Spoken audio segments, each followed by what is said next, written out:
वालेकुम, मैं तुहाडा अपना होस्ट डॉक्टर मुहम्मद इरफान मलिक ते तुसां वेखदे पे हो मेरा Punjabi YouTube channel Punjabi tiger लोग। अज सन स्पैशल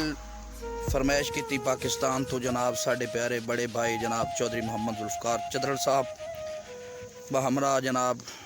अब्दुल मालिक भाई साहब ते चंद उन्होंने साथियों की स्पैशल फरमाइश ते जनाब कुछ कीमती गल्लां। चदर साहब भाई कम ज़र्फ दे मत्थे ते चिट नहीं आउंदी दस वैंदा है यार अदाई तो ते लजपाल सजन तां सारी जिंदगी नहीं होंदे दूर निगाही तो ते जिस बशर दी नीयत खोट होवे खाली हथ वलदिन खनगाई तू कुत्ते जदन भी हल्के हो जावें नहीं टलदे अपने साई तो। चदर साहब भाई किसे कसे सजन गरीब दी शोहरत दे कख राह च साड़ न सटिए गल बड़ी कीमती दुख वंडने मर्ज ते सजना दे बने हुई खेड़ विगाड़ न सटिए ते होवे मैर हथ मैर दे सारे रख दें किस्ते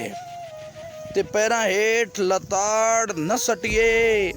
लगे दाग जे बरम दे कपड़े नो सलेमान धोइए पाड़ न सटिए जियो भाईया चदरल साहब। आहा हा हा